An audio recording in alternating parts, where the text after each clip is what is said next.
Welcome each and every one, wherever you are on the planet. We are now here together, and this is good news.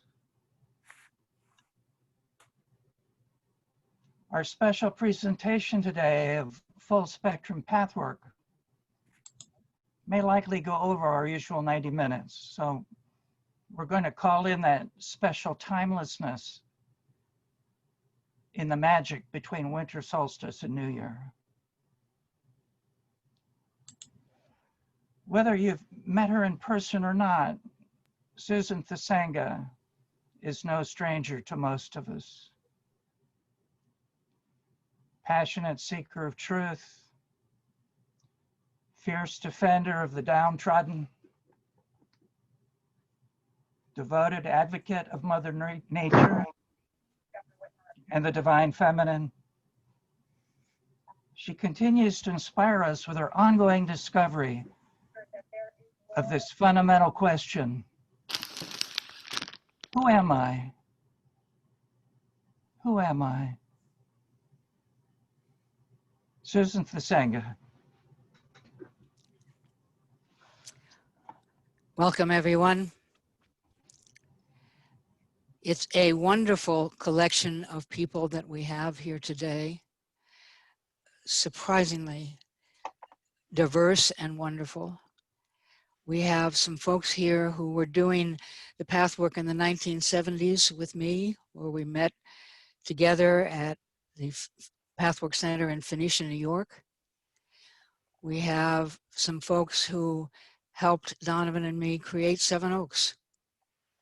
And we have some Brazilians where the pathwork has really flourished, and where Donovan and I brought the pathwork in the early 1990s. And then we have brand new pathworkers, people who have found these teachings online. You know, technology phenomenal to some of us old folks. So it's a wonderful, diverse collection. I kind of wish we could have everyone introduce themselves, but we really can't and do anything else.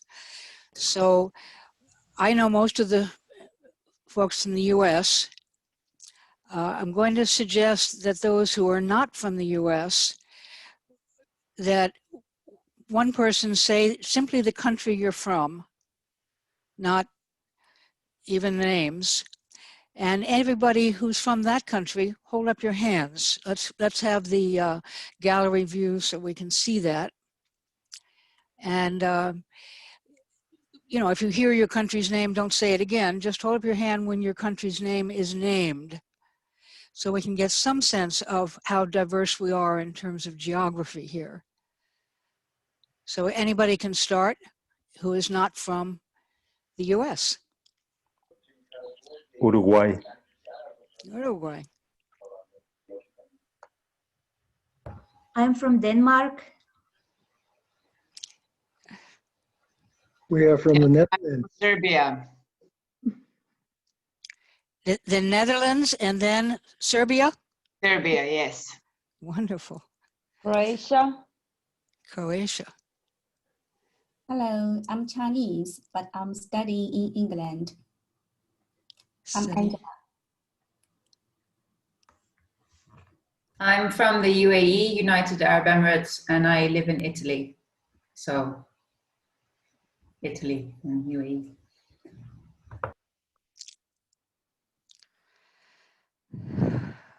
I'm from Israel.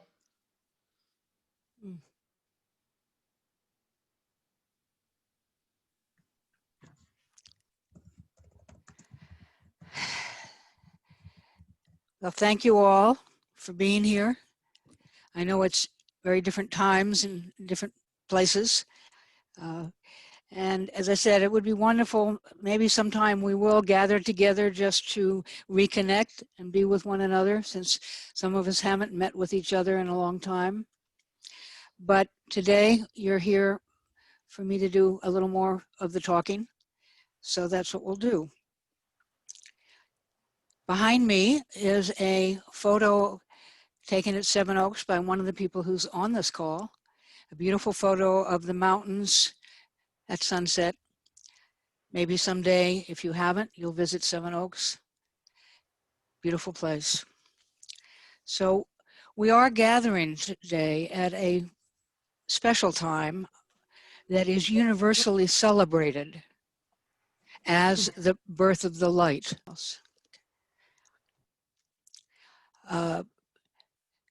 So this time of the winter solstice in North America, the time when the sun is beginning its journey back to the fullness that will come at the summer solstice.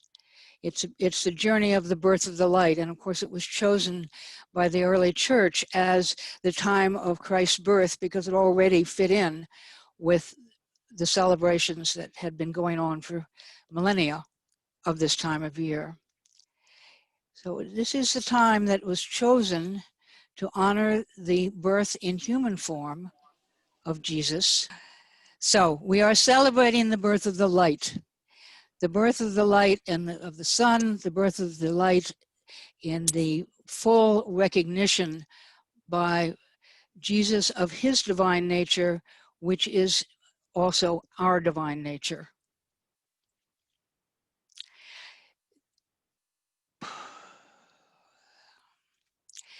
The invitation at all times, and perhaps even more so right now, as the planet is in global crisis on many fronts, is that we all awaken the divine light within us.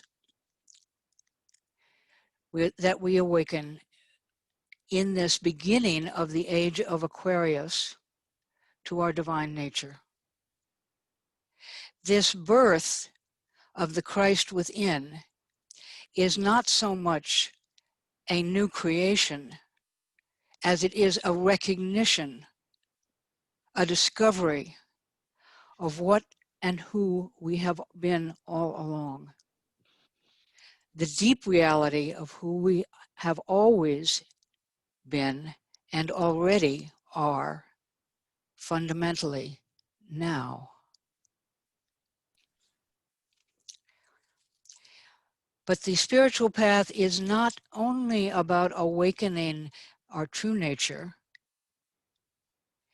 The pathwork in particular really guides us also into welcoming into consciousness all our more limited self-definitions.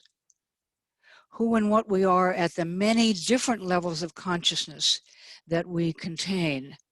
We contain worlds. Nothing is rejected or denied. We welcome it all. And we have a special gift in the pathwork of learning to welcome what has been called the lower self, the negative tendencies, the tendency to separation. When that is welcomed into consciousness, transformation can begin. We see what we are clearly, we accept what we are fully, and that's the basis for all transformation. The guide says in lecture 189, which is one of my favorites on the whole idea of who and what we are, our self-identification. He uses this phrase, the human being is a conglomeration of various aspects of consciousness. I love the word conglomeration. It has the feeling of random items strewn around at a yard sale. There's a piece of child consciousness lost in its victim story. Over there in that corner is an unassimilated collective trauma of racial injustice. Then there's that old defense of aggression. We've used it for decades to cover over our pain. Or maybe the defense is submission. Or maybe the defense is withdrawal. We have to recognize it all. It's worn out. It's no longer needed, but it still keeps showing up in the conglomeration in the rag pile of our various aspects of consciousness that we are. It's time to shine the light on all of them so they don't stay hidden. There may be another aspect of consciousness in another corner that are fragments of past lives or beings, astral beings that have attached to us, showing up in our experience now, awaiting recognition and integration. We are all this. It's a conglomeration. All of it is real in our experience. Every level or aspect of consciousness has its own reality and claims a part of our identity, of our many limited self-identifications. And the guide again. It is the task of each human being in each incarnation to synthesize, unify, and assimilate these various aspects of consciousness. Ultimately, the guide says, the human task is to reunify every piece of consciousness that has ever split itself off from source. It's a big job.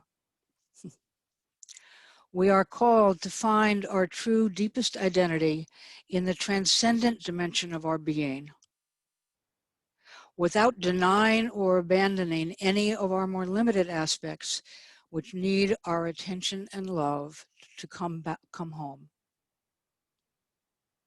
come back to their true nature. Because everything, the guide tells us over and over again, that appears negative, appears limited, is only a distortion of its essential divinity. So I'm going to read you now from the Pathwork Guide's Christmas lecture given at the Phoenicia Pathwork Center in 1975. I was there. Maybe some of you were there too. If not, you were there shortly thereafter. We recently read this at an online holiday service, and I was moved all over again by the energy and optimism of that era. We really thought the new age was upon us. We didn't know what else we had, what depths of lower self we still had to travel. So I'm giving you this to hopefully help inspire you in this moment when it's what the guide is urging us to is maybe more urgent than it ever has been. So we're today, and in all of our inner work, we're exploring the question, who or what am I? In this lecture, this Christmas lecture, the guide makes a very strong statement. The Christ in you is your true identity. That's a strong statement. It also begs the question, what is the Christ? Who or what am I really? In the same lecture, the guide offers this help. The Christ is that which accepts all, fears nothing, and lives forever. It is that in you which is always bathed in light, that is a light body, an energy body, truly indestructible. Your consciousness has its feet planted in both the material and the spiritual worlds, and that is your task, to bring the inner reality into the outer realms, and so to infuse the light of the newly born Christ into matter. Christ is born every minute, every second in time. Every new realization, every spurt of new consciousness, every breath of love, every change of attitude gives birth to the Christ. until all these many little lights that you light up in your own souls, spreading into other souls, converge and emerge into one huge sea of light, into a sea of love, into a sea of intense, joyous awareness.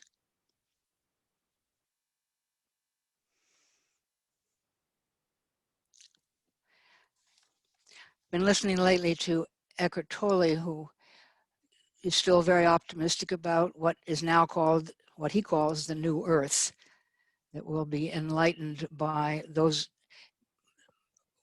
the more that we awaken to our true nature. So how do we start to awaken what the guide calls here joyous awareness in ourselves? So we're going to start. I'm going to lead a guided meditation. And we start where we can always and only ever start, which is in the present moment. Because that's all ultimately there ever is this present moment.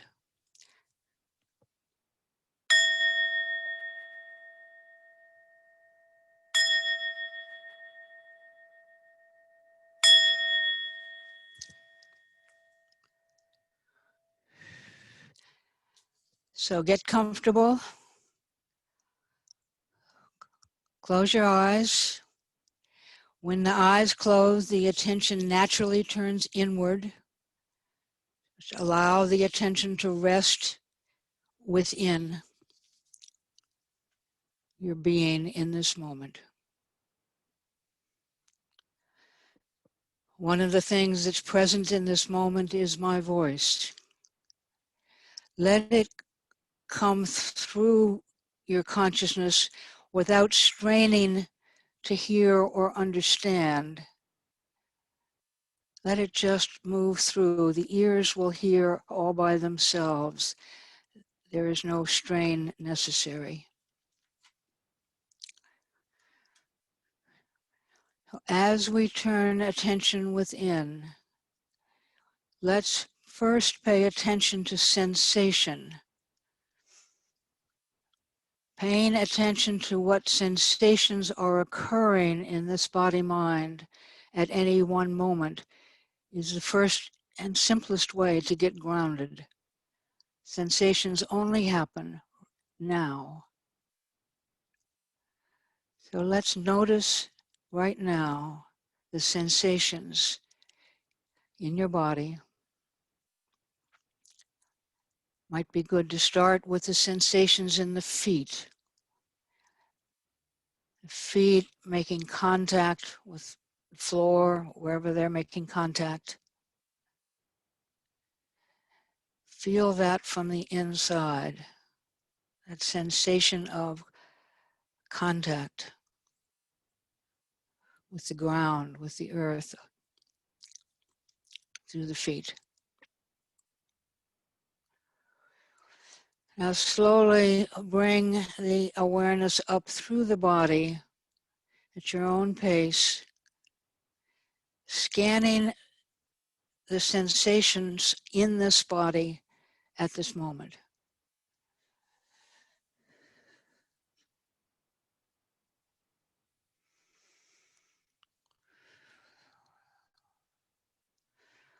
What's actually here now? Not what we would like to be feeling in our sensations and in our bodies. Not what we think we ought to be feeling, but what is actually happening in this body right now.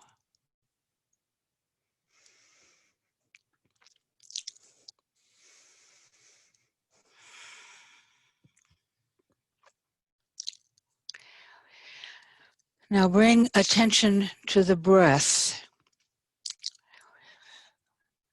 Notice the sensation of the muscles expanding on the inhale and contracting on the exhale.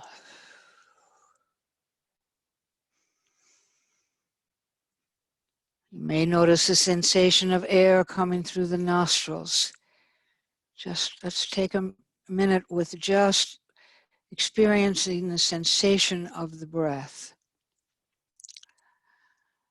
Once again, very grounding to be here now with this breath in this moment. You can't pay attention to yesterday's breath or tomorrow's breath, only this one.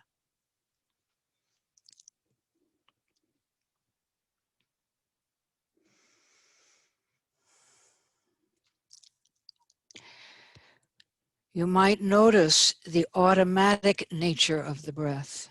That is, it does not depend on your will or choosing. The body breathes by itself.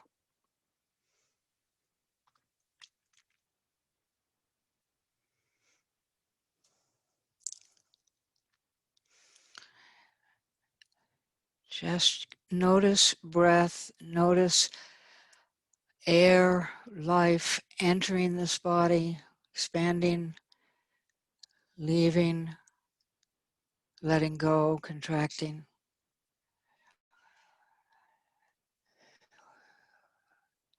Don't try to control anything, just notice this marvelous gift of life breathing this body.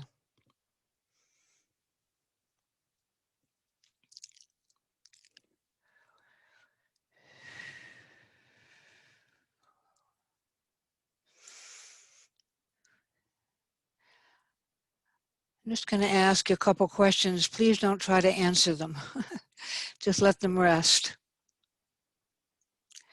Am I this body?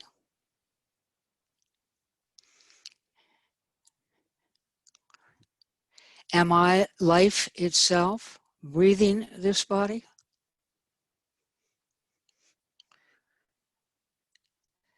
Is this body mine? What would that mean? Is there an owner?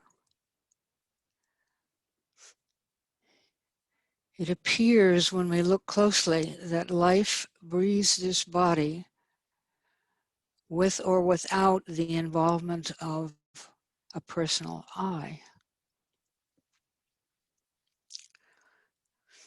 So who am I?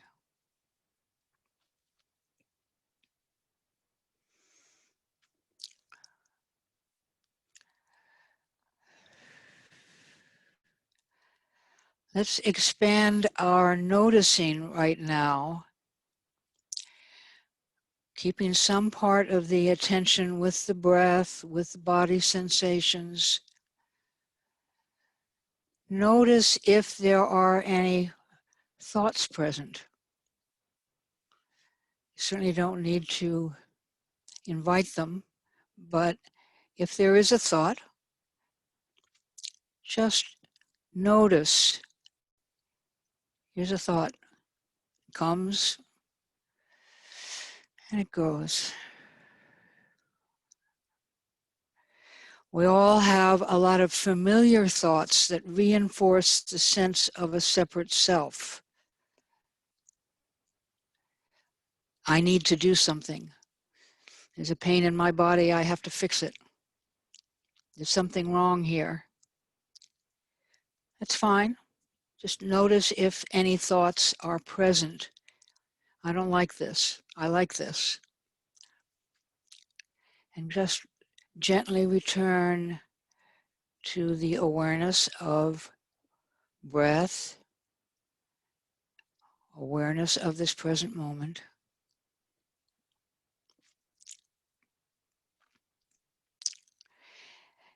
Now, notice if there are feelings present. Maybe not an acute feeling right now. Maybe they're just some subtle background feelings.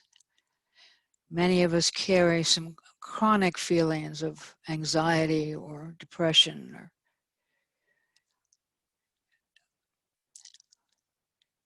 Just notice that you can notice those background feelings. Often we identify with whatever is chronic in our body-mind, whatever keeps showing up. We think that's me. But we can actually notice the chronic feelings, the chronic anxiety or the chronic depression, sadness.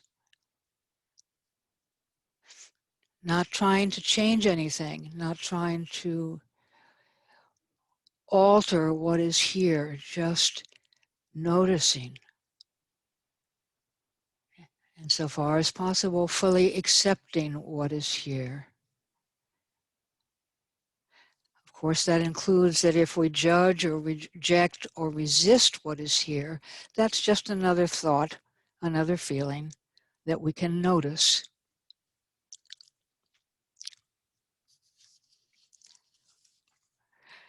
The I we normally identify with is usually a set of repetitive thoughts and beliefs, personal stories and preferences, and certain chronic or familiar feelings. But right now we're noticing that we can actually notice these things.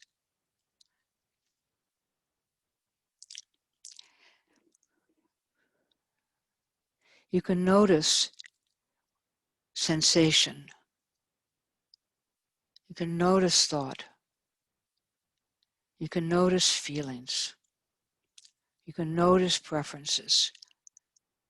You can notice judgments. And that which is noticing is therefore more fundamental to who and what we are than that which is noticed.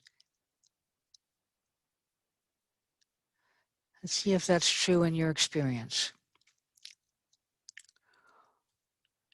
See if you can direct your attention now to that which is noticing.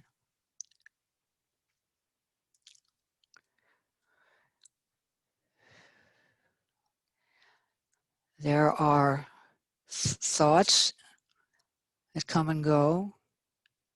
There are feelings that come and go. There are sensations that come and go. And in a sense, holding all that and noticing all that is what?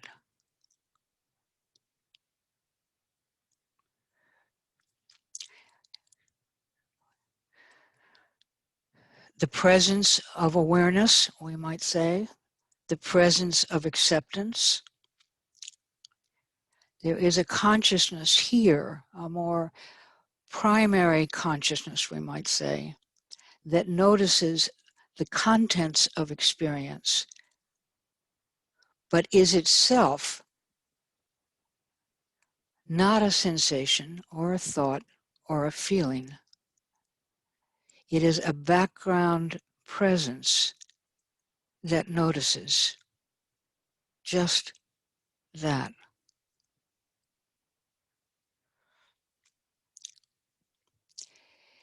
We might notice that the background is subtle,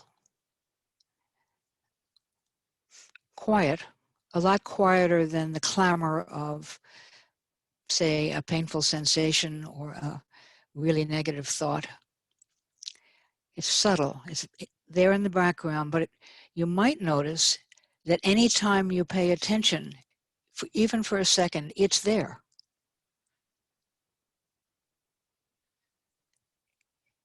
It doesn't come and go the way thoughts, sensations, and feelings do.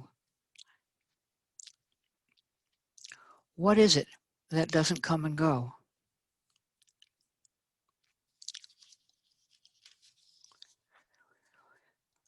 We might call it a phrase that's been working for me lately, the compassionate presence of our own being.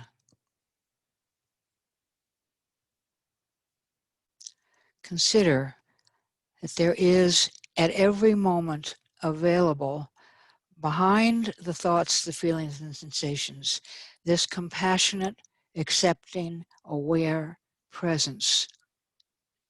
Always here, always now. more fundamental than the I that we normally identify with. If that is difficult for you to feel at this moment, you might remember some moment when you were in divine presence, maybe in nature, or listening to Beethoven, or making love. And there was only this moment, and the presence was full and accepting. I want to suggest that that very presence is available in you every moment as that accepting, aware presence behind and within every experience.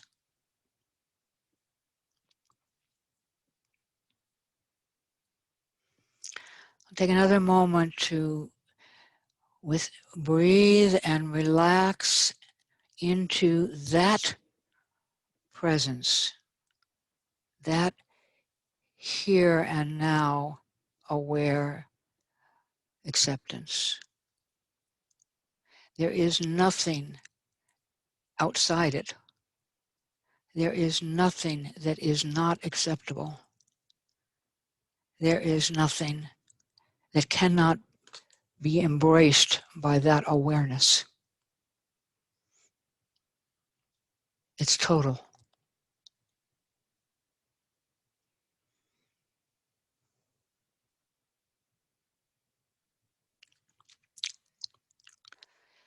Yes.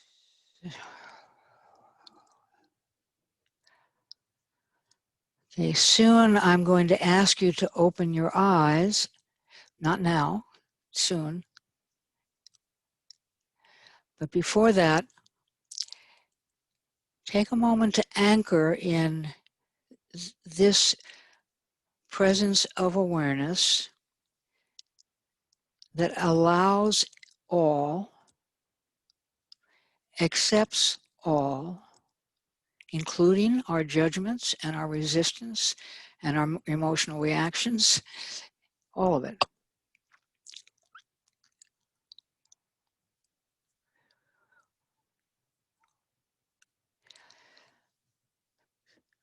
So in a moment, as I said, we're going to open our eyes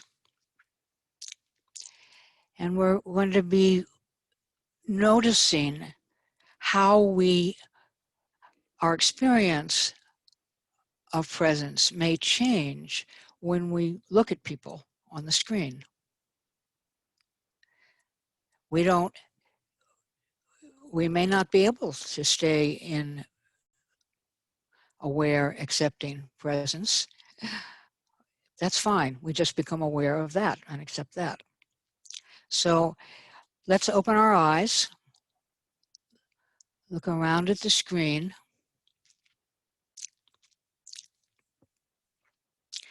and notice what actually does go on in you now that you're looking at people. Keeping yourself muted, but just notice. Find your own image on the screen and take a look at that divine human being. Flawed, imperfect, and perfect. Can you view the image on the screen of yourself with simple acceptance?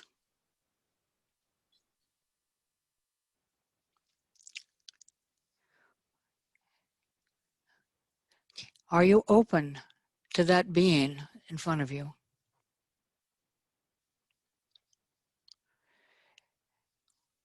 If judgments arise or fear, whatever, just notice that.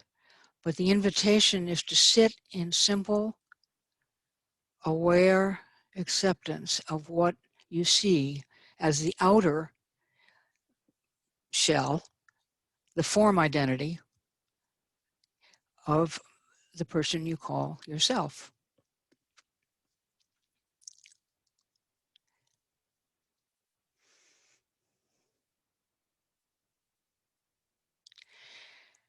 Now, glance around on the screen to the others. Does anything change? Can you stay grounded in acceptance, curiosity?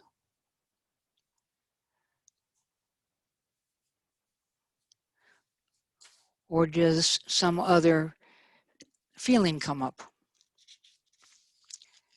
Again, if there are judgments or fears, they simply are allowed as well. And we return to that which sees clearly and accepts fully what is seen.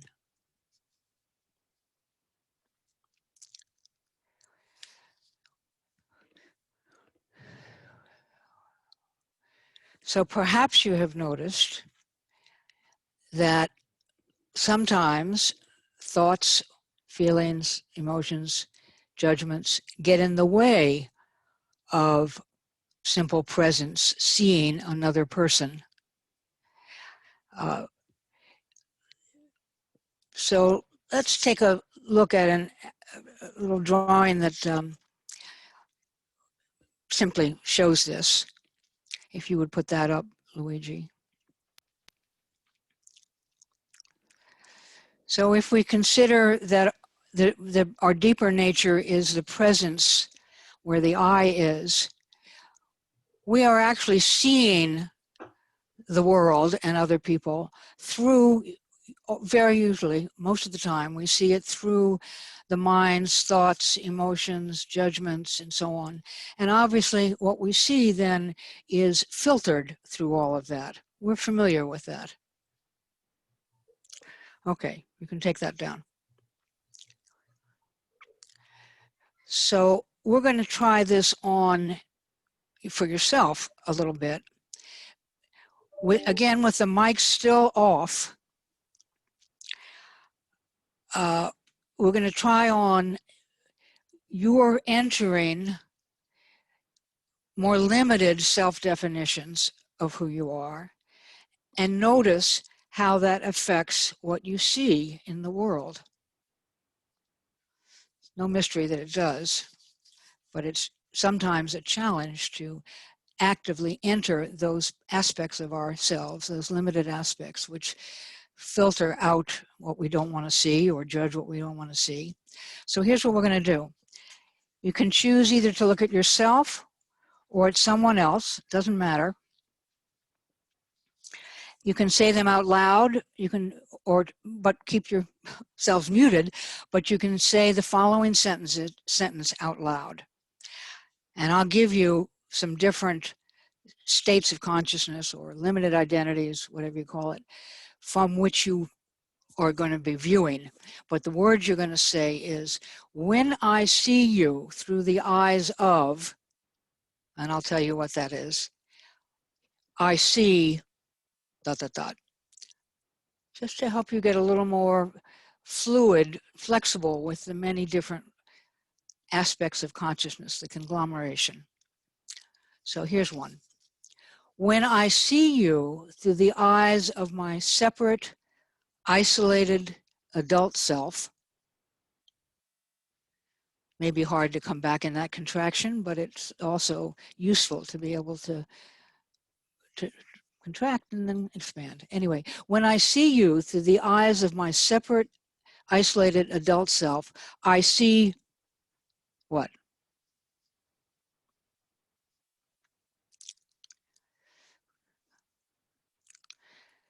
You might see a potential friend.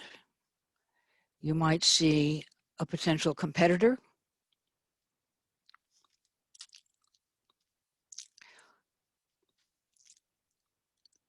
What do you see when I feel separate and isolated, an adult? What do I see? How do I see the world? I see you as someone I need to defend against. I see you as someone I need to convince. Just notice.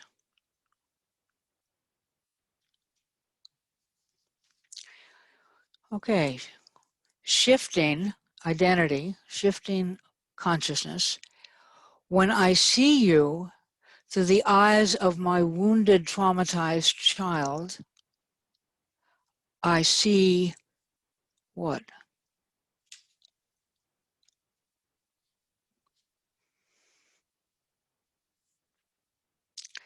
That's not so easy to enter right away, and maybe it's not available to you, but the more you work on that level, the more accessible it becomes, and then you can enter it or leave it. But we all have serious wounded feelings from childhood. We came here to manifest our soul dance, after all, so we have that. How does that change what you see when you're seen through those eyes?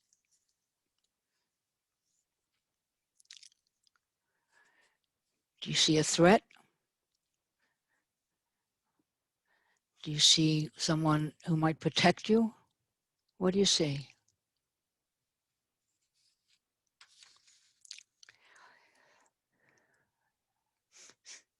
You know, even if you can't fully enter these different realities right now, you're getting the idea of how very different these levels can be. So let's try another one. When I see you through the eyes of my tribal identity, my racial, ethnic, or national identity, I see you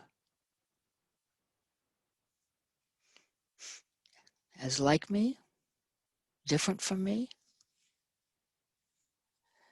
I see you reflecting my own positive or negative images about my own identity.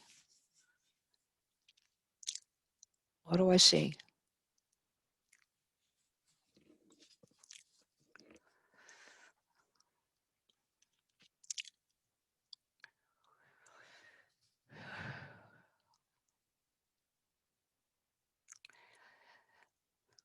Okay, let's try another one. When I see you as a fellow creature on our shared planet Earth, I see what?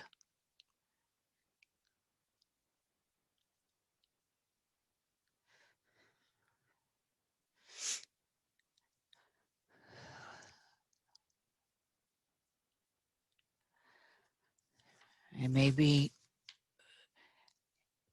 feel protective toward the earth and angry at the humans. I may be wanting to join with humans to protect the earth. What do I see when I know that we are all essentially one human consciousness on Gaia consciousness on the planet Earth? What do I see when I look through those eyes? Okay, we'll do two more.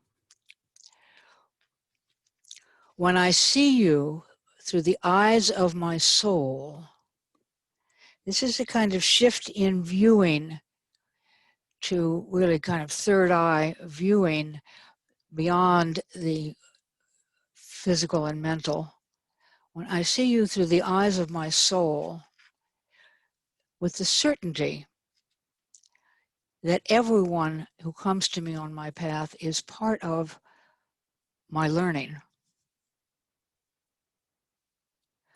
How do I see you? When I see you through the eyes of my soul, I see what?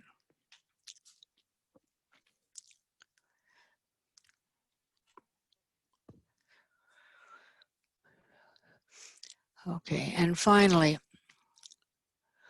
when I see you through the eyes of pure awareness and acceptance, that central presence, how do I see you? I see you as, again, the shift in perception is more coming from the heart and third eye and not so much the mind or the physical eyes. when I drop the mental barriers and the emotional reactions, and I just see you essentially as God sees you. When I see through God's eyes, that presence of pure awareness and acceptance, I see. What do you see?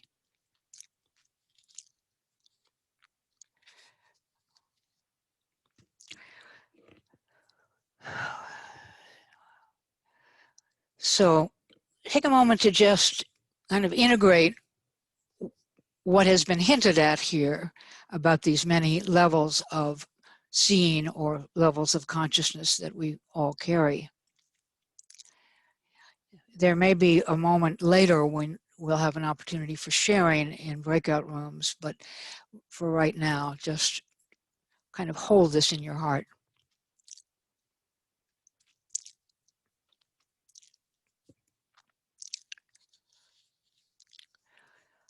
Okay, we're going to shift gears now. I want to share with you some maps about the inner territory of the spiritual path, Pathwork in particular, but I'm subsuming it under the larger universal spiritual path, that helps map out this conglomeration of different levels of consciousness that we are. I'll just say that personally, I've always been fascinated by maps. As a child, I loved maps of the outer world. And as a spiritual seeker for over 55 years, I have loved maps of the inner world. It's important, of course, to remember in looking at or hearing any teacher's description of the maps that the map is not the territory. Each of you walks your own path, and in so doing creates your own personal map of consciousness. Each of us is listening to that still small voice of truth, bringing that longing that comes from our deepest identity, that invitation to come home to itself. But it shows up as a unique voice and a unique path for each of us. So I'm going to share briefly an old map and then more extensively a new map. Okay, so this is something called Steps on the Spiritual Path. It's at a black and white version of this is at the end of The Undefended Self, which I assume most of you have some acquaintance with. It's the book I wrote summarizing the personal transformation work of the Pathwork as I understood it in 1994 when that book was published. And I was trying to sort out all the different aspects or levels of the conglomeration of consciousnesses that we are, and which the guide points to.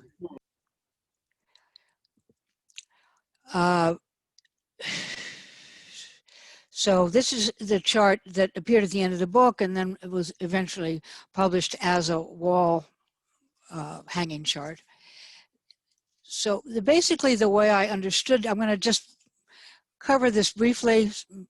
A lot of you are familiar with this, maybe some aren't, but I was always struck with the guide talks about different levels, like working with the child, the inner child, working with the adult ego, working with the body, the human relationships, the planetary relationships, the soul level, and you can't even see here at the very bottom is unity, or the unity level. Everything is more dense up at the higher levels, and the journey is really from the top to the bottom in some sense. I saw it more as a linear journey at that time, don't anymore. And I saw the journey as, the Pathwork talks a lot about three selves, mask, lower self, higher self. It seemed to me that they showed up differently at different levels. They show up, that's what that chart on the left is about. And that I saw the work as primarily learning to identify all of the split off pieces of consciousness, the guide might call it, in the mask and the lower self, but to identify with the higher self, so that the identity shifts to deeper and deeper levels of the higher self as we look at, see, incorporate the split off pieces of the mask and lower self. Then the right-hand side of the chart is about the work that's done at each level, which is very different, very different. Perhaps the most interesting part of this chart, especially for helpers, is the stance of the helper in the helping relationship, because that shift of stance is really a shift of identity.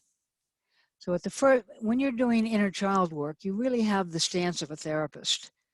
You have strong boundaries, you work with transference, you don't, you are the helper. However, if you get identified with that role as your identity, then you're going to have a hard time when it comes to deeper levels of the work. For example, you have to be able to drop the role of the therapist and meet the other as a peer when that's the appropriate work to be done. Because actually that is a truer reality, namely that we are each equal manifestations or expressions of the one human consciousness. We may play different roles, we do. We may have different degrees of awareness of what we are, but we are fundamentally equal. So eventually the helper needs to learn to thin the boundaries even more when you're meeting people soul to soul. And then of course, at the unitive level, there is no boundary. So that shift of stance is really also a shift of identity, which helpers, it's a big challenge helpers are called to do. So I was mostly focused here on the earlier levels of the work. And as you can see, the thing at the bottom, which turns out to be the most important thing in the universe, is almost off the chart. So then, as more experiences of the soul and unitive levels came to me, an entirely different way of mapping consciousness came to me. So Luigi, can you put up the other one? Okay. So here is the chart that this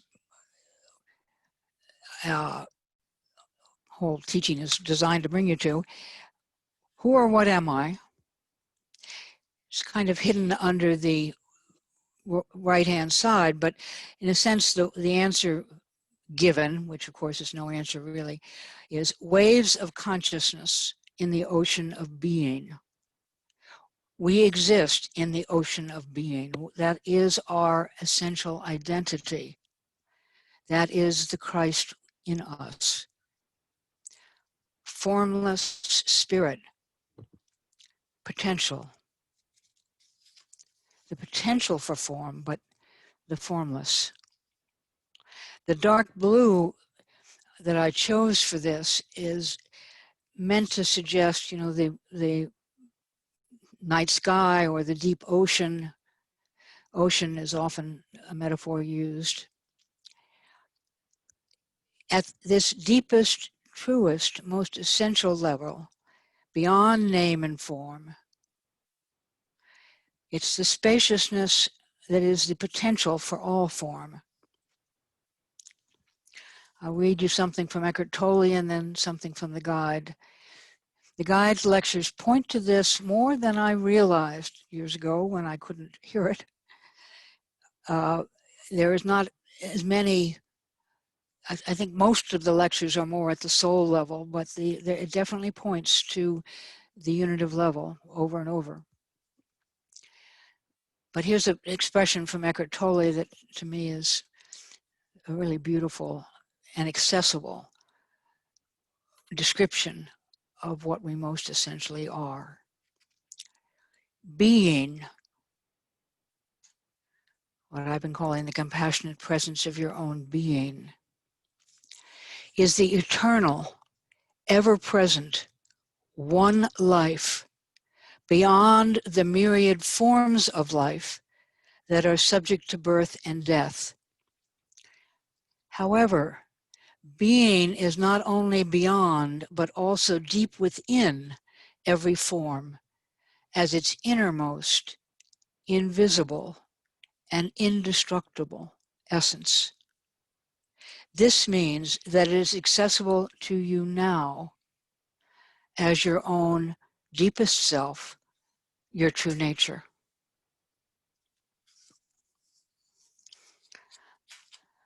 The guide points to this in a lecture called The Cosmic Feeling. In your true being, all is one. Your experiences are no longer separated and fragmented, just as you are no longer an entity separate from God.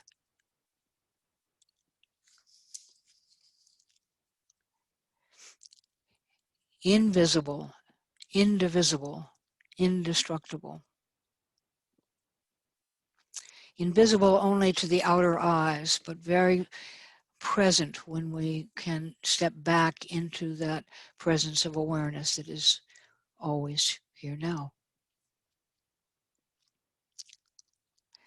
So out of the unnamably vast potential of being, consciousness manifests in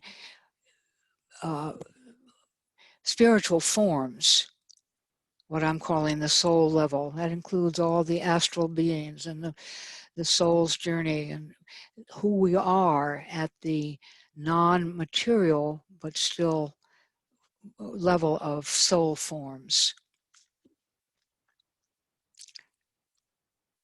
Then soul consciousness manifests as material consciousness. Green for the earth consciousness of Gaia.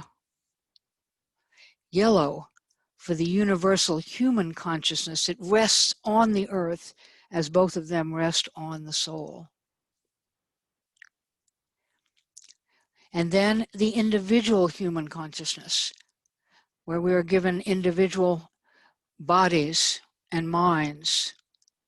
You might view the emotional body as right between, might even put a band that covers both mind and body, of a kind of orangey red, because emotions are made up of a physical form and a mental form. And then we could say that because the individual brings, well, this is an interesting point of perspective. From the perspective of therapy, we come in as a divine being without baggage. From the point of view of the soul level, we come in with our karmic issues that we deliberately come here in order to make manifest and then to resolve. So either way, sooner or later we have issues, we have trauma, we have pain. We not only have it, but we defend against it. It's too painful, too hard to feel. So then we create defenses, and eventually we create a false self, and what the guy calls an idealized self-image. The mind creates this in order to present what we imagine might be a more acceptable self, a self that will gain the approval or the love that we felt we lacked. But it's a made-up self, who we think we ought to be.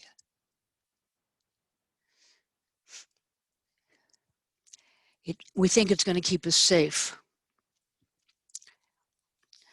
It's any time we present as better, kinder, more powerful, or more serene than we actually are feeling in that moment. It's a kind of a mask that we put up, a kind of protection. No judgment, everybody does it. But it's important to notice that then we get, because the mask is totally oriented outside to what we think we need from the outer world. And the reason we feel that is because we've lost connection with our inner worth that comes from the soul level and the level of being. We are in our being, we are worthwhile in our being, not in our doing or our appearance or our presentation to the world. That's, as you can see, this chart, you know, I went from a two-dimensional rectangle to a three-dimensional circle. The circle, of course, is a very deeply universal symbol of spirit. The circle of stones everywhere on the planet. The medicine wheel at Seven Oaks is my church. The mandalas from the Hindu and Buddhist traditions. So this is my mandala, or not mine, it's the mandala that has come through me. And it's an attempt to, again, help us integrate, first recognize and accept, and then integrate these many levels of consciousness in the conglomeration of what we are. Each of these layers contains a world, an identity. We attach to these different layers. And then to let that go feels like death. So here, you know, if we consider at the bottom of this is the ocean of being, and what emerges, this is an ancient metaphor, of course, that the individual with its multi-leveled consciousness arises out of the ocean of being. It's made of the ocean, it is the ocean, and yet our self-identification may be at one or another of these levels. At the top of the wave is our identification with the idealized self-image, the pretense of being other than what is actually true in the moment. And you can see that wave is about to crash. That's always the first thing to go. All of our ideals about ourselves, our idealized images about ourselves, all of our pretenses, when crisis hits, that will collapse. It can feel horrible. When my beloved adopted daughter descended into drug addiction, my idealized image as a mother was shattered. It turned out to be wonderful. My idealized image as a spiritual leader was shattered. I can't even help my own daughter. So on. It turns out to be a good thing. In another lecture called Two Ways of Life, Toward and Away from the Center, the guide talks about the importance of the breaking point, where we break out of our false identifications and come back deeper into our real self. The colors here, of course, are also meant to suggest the mind, the body, human consciousness, earth consciousness. Each layer a little more deep and profound until we come to soul consciousness, which then merges into the ocean of being. So, but it does show the fragility of our false self-identifications. It's painful to let go of our identification with the idealized self or with the mind. You know, we've been trained, got graduate degrees, we've got a strong mind, that's who we are. No, it turns out it's not who you are. It's just an aspect that shows up. You're a human being. Oh, well, but even more fundamentally, you're an earth being. Oh, and it all comes from your soul's journey. Oh, and it's being itself expressing in this multi-leveled form, this conglomeration of consciousness. So we're going to talk about the mandala a little bit more.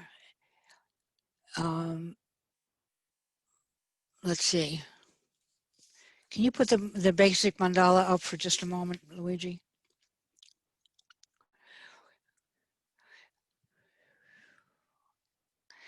So, in a sense, our journey into manifestation or into life on earth is the journey out of being into soul, into earth, into human, into each layer is a smaller and smaller self-identity until we create all these defenses and masks on the outer level.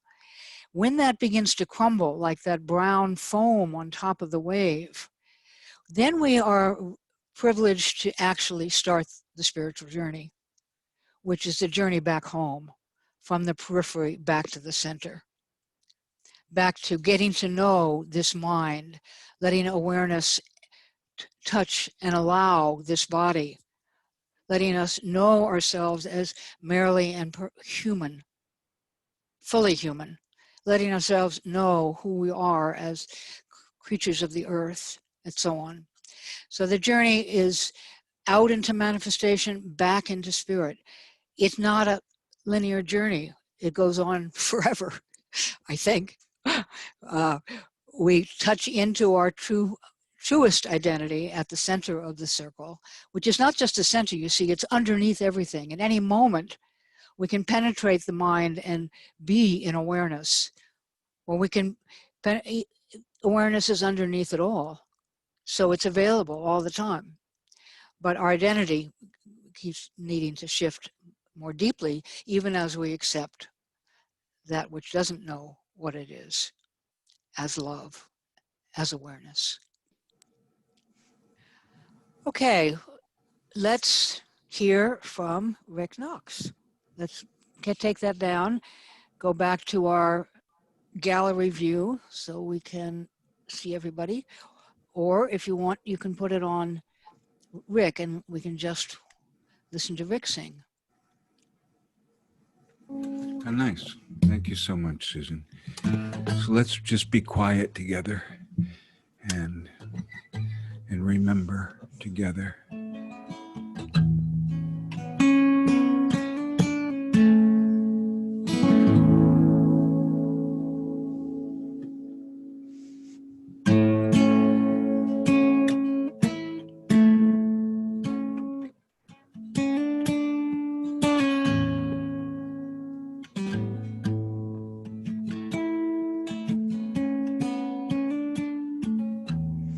There is nothing to fear.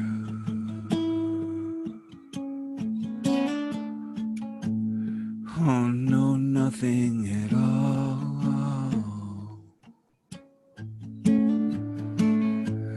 There is nothing to fear.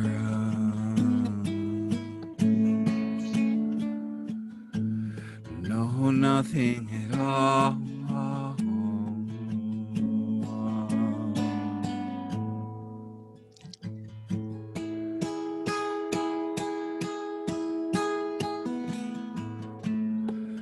All is well.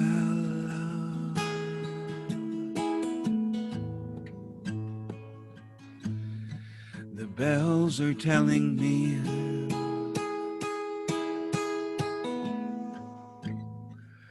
all is well.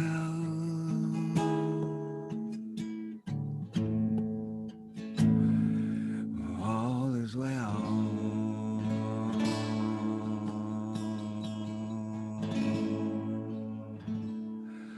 All is well.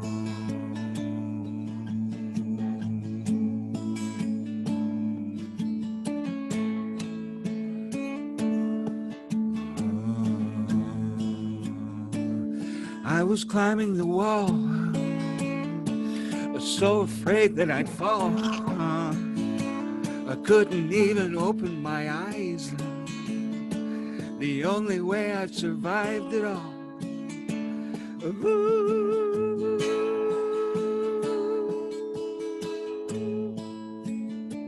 But I can change my mind at any time.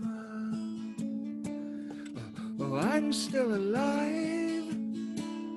It's the image that's died.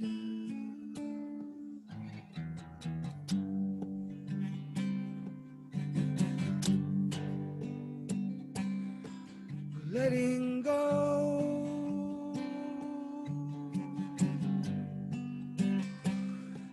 into the unknown now.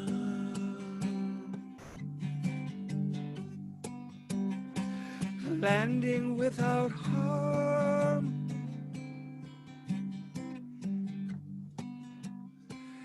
In compassionate arms,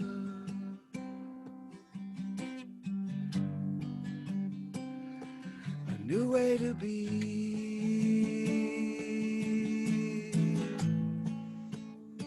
In this mystery,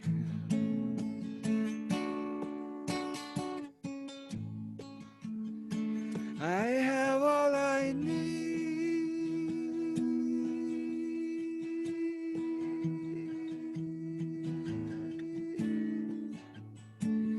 I have all I need here.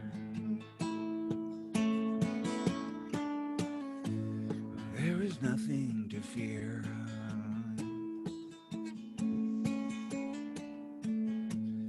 No, nothing at all.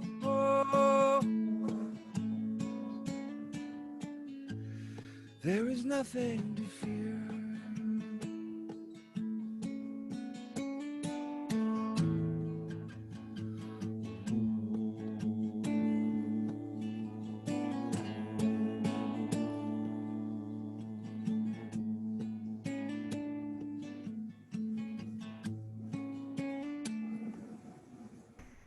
Life is like a river,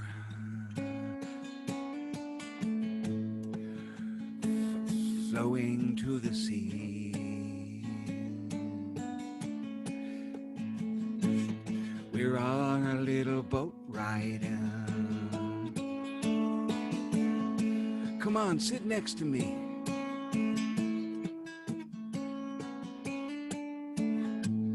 When the river gets stormy, we'll hold each other's hand.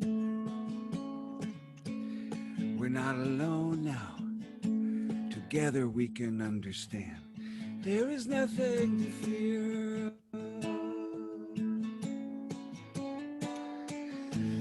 No, nothing. Oh, oh. Oh, there is nothing to fear.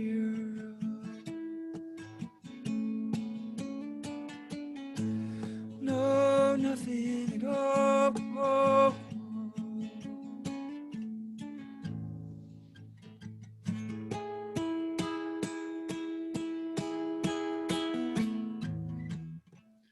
All is well.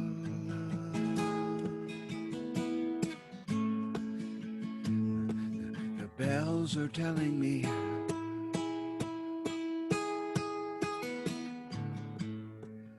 all is well.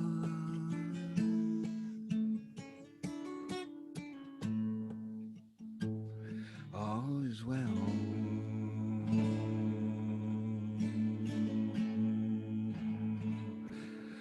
All is well.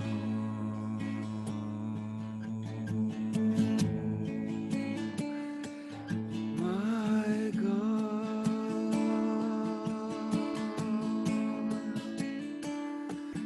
my God,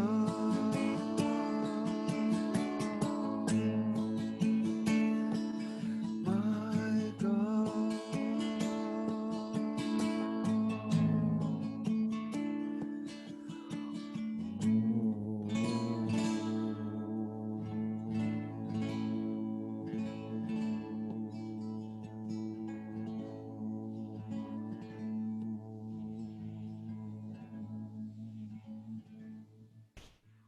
Gently closing your eyes for a moment, going inside.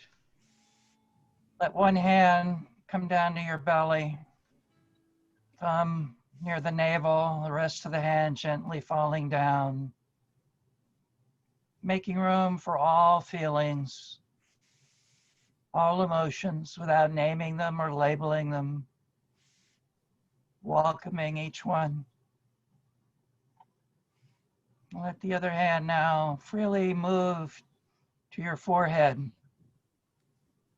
And under that hand, feel all the thoughts that arise, that come and go.